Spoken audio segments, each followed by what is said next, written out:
Okay, we got patch notes. We have patch notes for Elden Ring. This is version 1.14. So I'm just going to go through these real quick because I just tested it out. You can see it in the background there.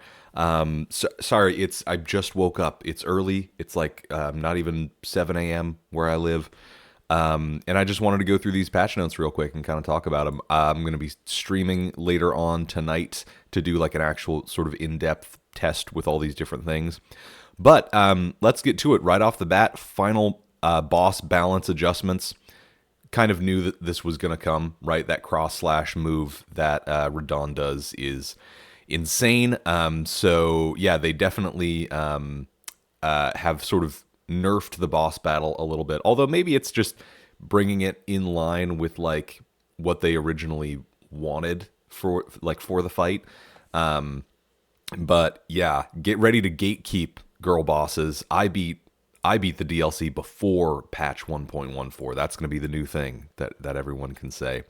Adjusted some attack moves. Yeah, that's probably the cross slash. Decreased damage, stamina damage, attack range of non-weapon based attacks, improved visibility of some attack effects.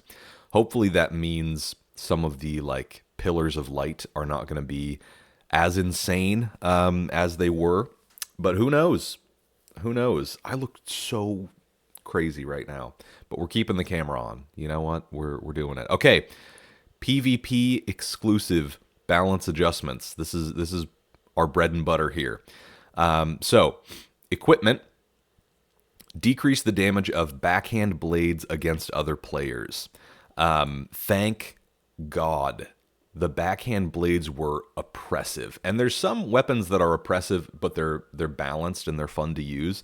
Backhand blades, not so much. That was rough. Decrease the damage of spear dual wield attacks against other players. This is something that they have flip-flopped on 3 times now. Because in the first patch, if you can think all the way back to when Shadow of the Erdtree came out, they nerfed dual wield spear attacks. Say that 5 times fast. They nerfed power stance spears in PvP and in PvE. And then they released patch 1.13, I believe, where they reset it. And they were basically like, well, we'll increase the damage of these attacks, but they kept the nerfed like tracking that they had. And now they're going back to, all right, in PvP, the spears don't do as much damage, which is good, right? I was a fan of that original nerf that they had. Just nerfing power stance stuff in general, I think was a good idea because, I mean, there's honestly like not a whole lot of situations in this game where you wouldn't want to power stance weapons. It was kind of the obvious choice. Only if you wanted to go for like a specific look or play style that was intentionally less powerful. So that's good. Decrease the damage of the Pata weapon, like the Cypher Pata, the DLC Pata. Spread crossbow will no longer cause the headshot damage motion when hitting another player. So maybe not necessarily like a damage nerf, but it's not going to stagger you as much. So that's good.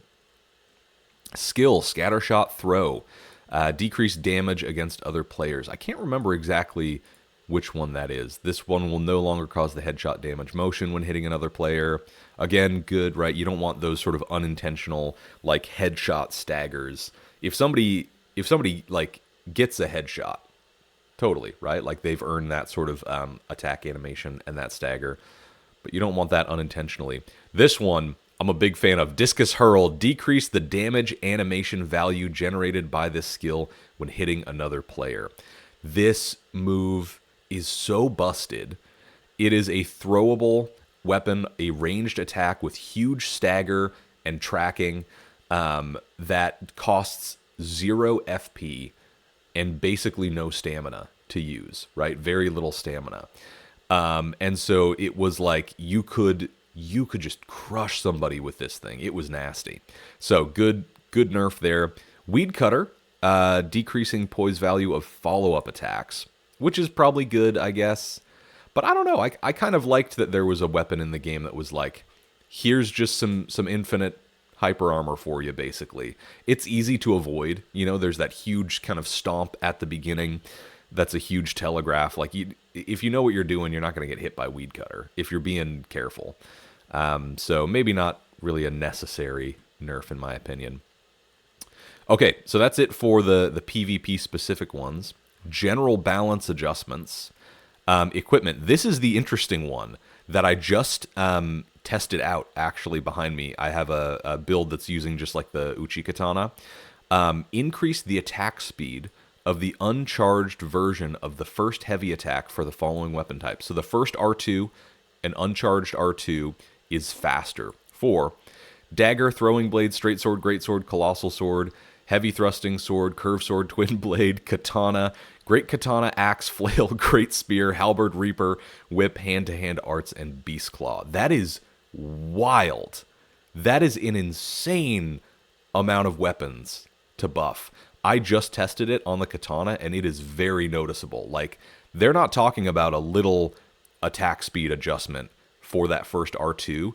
It is noticeably 30% faster, maybe. And you know, we'll have to wait for like the raw data to come out about how much faster this is. But it is noticeably quicker. Like, I felt it. The first time I let it rip, I was like, oh, okay, this is a big change. That's going to be huge for the straight sword as well, right? I'm a straight sword enjoyer. I love a good straight sword. For the colossal sword, the R2s are quicker, which I still have to test out and see how much it really feels like. Because the colossal sword also increased the speed of the first normal attack. So not only are R2s buffed for colossal swords, but R1s, just a straight up R1 is buffed as well. Wild. After performing left-handed attacks with weapons of the Great Katana category, canceling into subsequent attacks using the right-handed weapon will now take longer.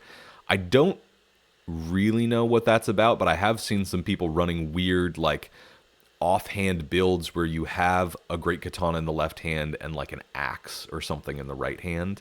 And it was really hard to get away from them. Like, they were doing some sort of animation canceling thing. That got nerfed, so I think that's not going to be... It'll still be viable, but it's not going to be as quick as before. Hand-to-hand arts just increase the damage straight up, shorten recovery time between some normal attacks and follow-ups. So hand-to-hand is going to be really powerful. Colossal swords getting a buff. Backhand blades getting a nerf, again, right? Decreased damage, decreased attack speeds from a crouching position. Small and medium shield buff. Increasing guard strength of some shields. Probably not the biggest change in the world, but, you know. It will now take longer to cancel into most actions after performing one-handed normal attacks with the Swift Spear. I don't know many people who are using the Swift Spear, so alright. Extending Smith Script Dagger's throwing attack range. That's kind of nice. The daggers are sort of not good right now, and they need a little bit of love, so that might be helpful. Increasing the attribute scaling of RELLANA's Twin Blade for lower intelligence and faith attributes. Now, this is a typo, right? Like, RELLANA has the twin light great swords. I don't think it's called RELLANA's Twin Blade in the game, which makes me also think the Twin Blade sword. Are they talking about just the twin blades that you get, or are they talking about RELLANA's swords specifically, or light great swords in general? I'll have to go and kind of test that out and see. But a big one for me, RELLANA's Cameo Talisman. Reduce the delay before damage enhancement activates. Again, I just tested this out on this build that was using the RELLANA Cameo. It is noticeable. Like, it used to be 1.5 seconds that you would have to hold that stance before you let it rip. It might be under a second now. Like, a crazy fast